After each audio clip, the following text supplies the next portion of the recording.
We did a Tide program. They had a new product launched that guaranteed more washings in one sachet that can remove really dirt stains.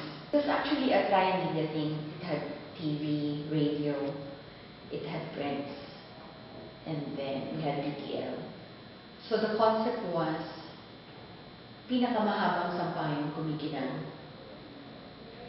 And the idea was to go to Boracay and to Cannon Road and wash clothes and hang them in those two giant areas. So we planned it out. We went through the permits, we went through the planning. The idea was fantastic. ABS-CBN was already okay with the concept. They were going to shoot Boracay and Baguio and then air it. And then Simon. So I had Ami Perez in Boracay and I had Mark Logan in Baguio. Okay. So the idea was a day before, a couple of days before, we were going to put stations all over Boracay, all over Baguio to actually stain the clothes. So there was a staining event. Okay.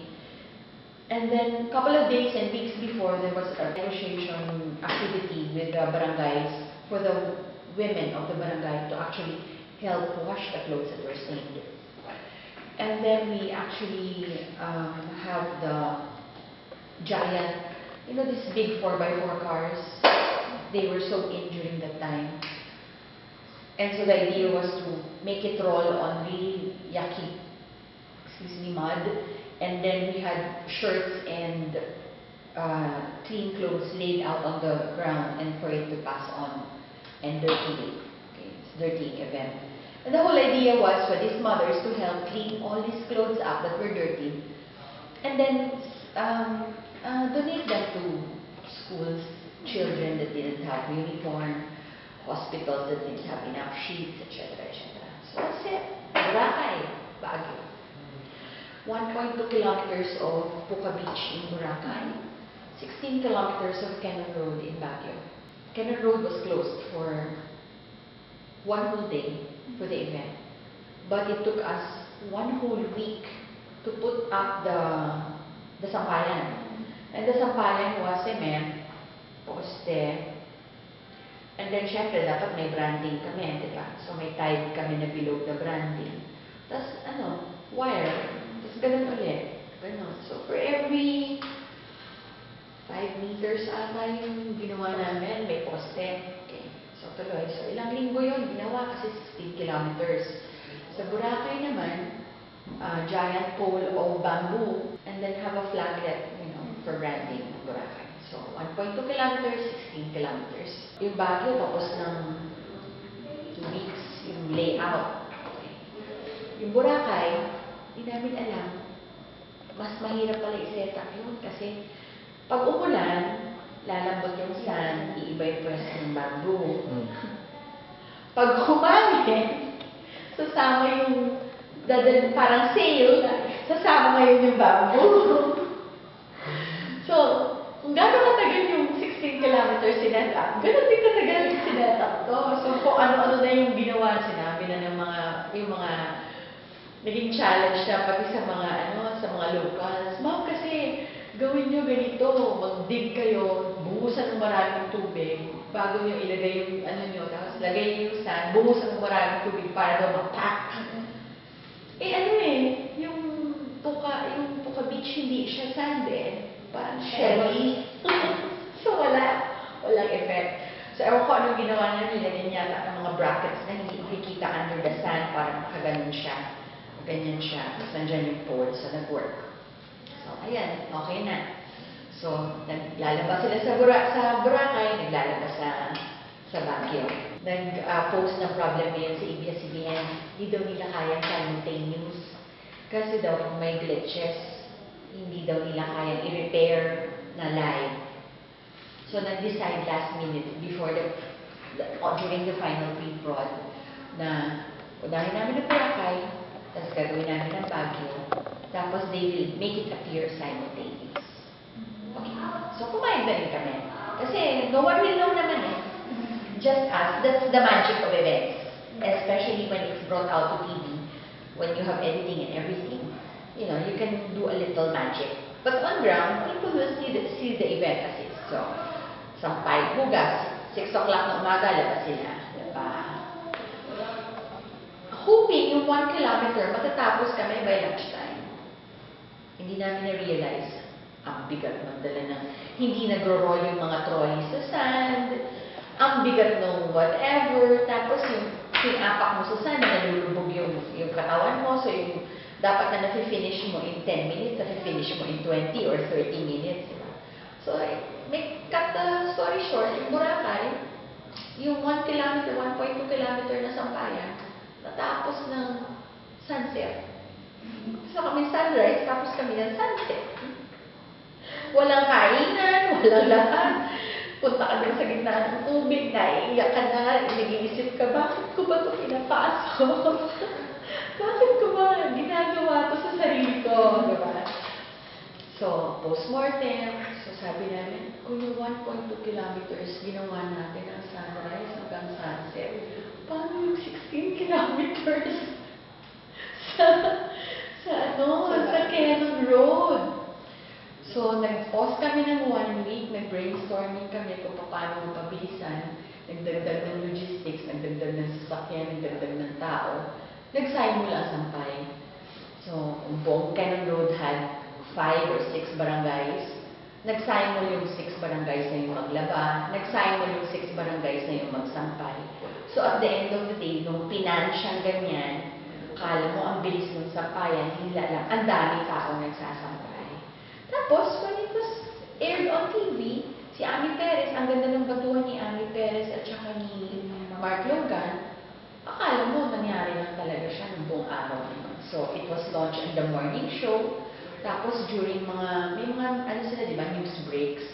So, nasasali kami sa news breaks hanggang dun sa nag-end kami sa evening na news. Kasi sunset kami natapos sa Boracay. So, tiniming namin, sunset din kami sa Baguio. So, yun. Masaya lang siya kasi it was hard. It was difficult. There were a lot of stumbles along the way. Permits are not easy to make. The government of Baguio and Boracay wasn't very accommodating. Not to mention that when they saw the opportunity that they can make money out of the event, all the permit costs go up. And then everyone around also take advantage. So if a regular tricycle ride from Boracay, from the main beach area, going to Puga Beach only costs 50 pesos. During the event day or before the event day, when they have an idea na you're part of the team, it goes up to about 150, 200. Pero what's nice is the people in the area get a little chance to earn a little extra money because syempre when your meals are taken in the locals prepare for you, etc., etc. So, they get a feel of the things that you do, but they get excited also. And when you see happy moms, realizing that the product that you're selling really makes sense and keeps the promise, it's nakakataba ng puso na it's not just a commercial ploy that, you see happening on TV na may mga daya, etc.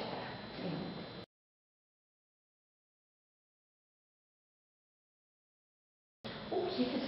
Yeah. Specifically because a lot of the events engage the consumer. And when you're engaged and you like the product, you tend to be more loyal to it, diba? Versus watching it on TV. There's so much clutter on TV now. You have a lot of channels. I just realized last night, ang Channel 5, may News 5. Diba? Ang ABS-CBN may NTC. Diba? Pero yung ANC nga tsaka yung ABS, hindi masyadong obvious kasi medyo magkalayo yung channel numbers nila. Pero yung ABC News 6, yung ABC 5, yung GMA News 11, yung GMA 10, for example. So, nagsascan ka ng TV, parang ang dami-dami channels. So, saan ka na manunood? Not to mention, para ang dami mo na rin foreign channels, di ba? Meron ka na news, marami ka rin movie channels. So, wala na. Yung, hindi katulad nung days na walang cable. You only had how many channels? So, ABS-CBN ka lang, GMA7 ka lang, PTV4 ka lang, IBC13 ka lang, or RTN9. Yun lang yun. So, at saka, yung local channels, di ba, they have this monitoring in the studio na kung commercial break sa isang channel, commercial break din tayo. So, kahit mag-scan ka ng channels, commercial break na. So, nakikita mo lahat ng commercials kung bata ka. Di ba? Ngayon hindi eh.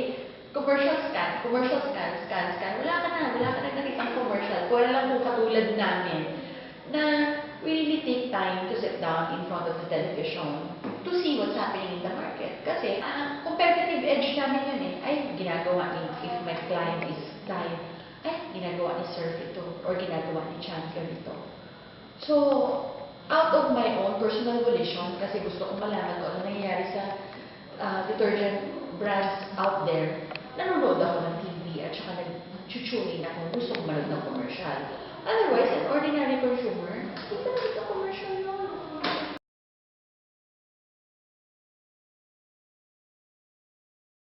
From my point of view, if it's TV lang naman, and it has to go together.